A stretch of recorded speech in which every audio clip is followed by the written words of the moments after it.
Kita semua pasti pernah kan menelan pil pakai air terus berharap obatnya bekerja. Tapi, pernah kepikiran nggak sih, pil sekecil itu harus melewati rintangan apa saja begitu masuk ke tubuh kita? Ternyata, perjalanannya jauh lebih rumit dari yang kita bayangkan. Ternyata ya, proses menelan itu baru gerbangnya doang. Di dalam tubuh kita, setiap pil harus lolos serangkaian ujian ilmiah dulu supaya bisa bekerja. Dan langkah paling pertama ini, wah ini yang jadi penentu segalanya. Oke, yuk kita bedah prosesnya. Nama ilmiahnya itu disolusi. Anggap aja ini semacam kunci yang membuka kekuatan obat dari bentuk padatnya. Kalau nggak ada kunci ini, pil yang Anda telan ya cuma lewat aja, nggak ada gunanya sama sekali. Gampangnya gini deh, disolusi itu proses saat obat yang tadinya padat jadi melebur ke dalam cairan di tubuh kita. Analoginya tuh pas banget kayak gula batu di dalam teh. Gula batunya kan harus larut dulu supaya tehnya jadi manis ya. Nah, prinsip kerja obat juga persis kayak gitu. Jadi, alurnya tuh begini. Dari bentuknya yang padat, obat harus benar-benar larut sempurna di dalam cairan tubuh. Baru deh, setelah jadi larutan gitu, zat aktifnya bisa diserap sama aliran darah kita untuk mulai bekerja. Siap beraksi. Nah ini nih bagian yang menurut saya paling keren. Jadi, sebelum sebuah pil boleh diproduksi massal, dia itu harus ikut semacam gladi bersih dulu di lab. Para ilmuwan sengaja menciptakan kondisi yang mirip banget sama tubuh manusia, cuma buat mastiin proses disolusi ini nanti bakal berjalan mulus. Anggap aja ini ujian akhir yang nggak bisa nego. Tujuannya cuma satu, biar setiap pil yang Anda minum, mau hari ini atau tahun depan, efeknya bakal sama persis, konsisten, dan bisa diandalkan. Salah satu syarat terpenting di ujian ini adalah suhu. Tes disolusi itu selalu dilakukan di suhu 37 derajat Celcius. Kenapa harus pas di angka ini? Ya karena ini suhu rata-rata tubuh kita pas lagi sehat. Jadi presisinya itu penting banget. Nggak cuma suhu loh, cairannya juga dibuat semirip mungkin.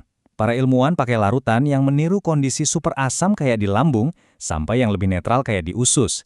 Intinya, seluruh perjalanan obat di pencernaan kita itu disimulasikan ulang di lab seakurat mungkin.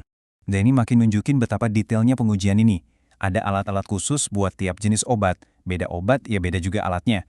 Cara nguji kapsul biasa, ya jelas beda dong sama cara nguji tablet kunyah atau obat yang pelepasannya lambat. Semuanya disesuaikan, biar hasilnya benar-benar akurat. Oke, jadi cepat atau lambatnya obat itu larut, itu bukan untung-untungan ya. Ada aturan mainnya, ada faktor-faktor ilmiah yang harus dikontrol banget sama produsen obat. Nah, apa aja tuh faktornya? Ada tingkat keasaman atau pH lingkungan, kayak di lambung atau usus. Terus ada juga goyangan alami di perut kita, sampai ke sifat dasar obatnya itu sendiri. Tapi ada satu faktor yang menarik banget, dan ini yang bisa diatur sama produsen. Apa itu? Ukuran partikel obatnya.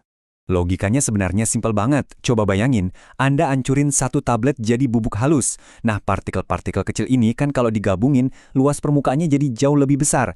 Makanya, dia larutnya lebih cepat. Sebaliknya, kalau tabletnya utuh, ya lebih lama.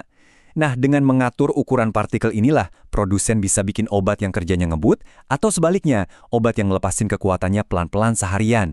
Jadi, setelah kita ngobrolin semua sains dan tes yang rumit ini, mungkin Anda bertanya-tanya, so what? Emangnya kenapa ini penting buat kita?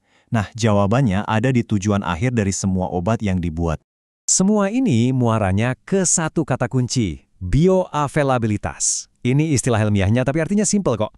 Ini tuh soal berapa banyak dari obat yang kita minum yang beneran berhasil masuk ke aliran darah dan siap bekerja. Jadi bukan cuma yang kita telan ya, tapi yang benar-benar aktif di dalam tubuh. Nah, ini dia intinya. Anggap aja disolusi yang bagus itu kayak gerbang tol menuju bioavailabilitas yang bagus. Kalau obatnya gagal larut dengan sempurna, ya dia nggak akan pernah bisa diserap dengan baik. Udah, titik. Kalimat ini benar-benar merangkum semuanya ya. Jadi seberapa efisien proses disolusi ini, itu yang nentuin seberapa banyak bahan bakar yang diterima tubuh kita dari setiap pil yang kita minum. Dan kesimpulannya, ya ini, bioavailabilitas yang tinggi artinya obatnya efektif. Jadi di balik semua kerumitan di lab tadi, tujuannya simpel banget, memastikan obat yang kita minum itu benar-benar manjur setiap saat kita butuh. Nah, ini jadi bikin kita mikir ya, kalau proses larutnya obat aja bisa diatur sepresisi ini, kebayang nggak sih di masa depan nanti, mungkin ada obat yang dirancang khusus bukan cuma buat penyakit kita, tapi khusus buat tubuh kita masing-masing. Kelihatannya, perjalanan sebuah pil ini ceritanya masih panjang.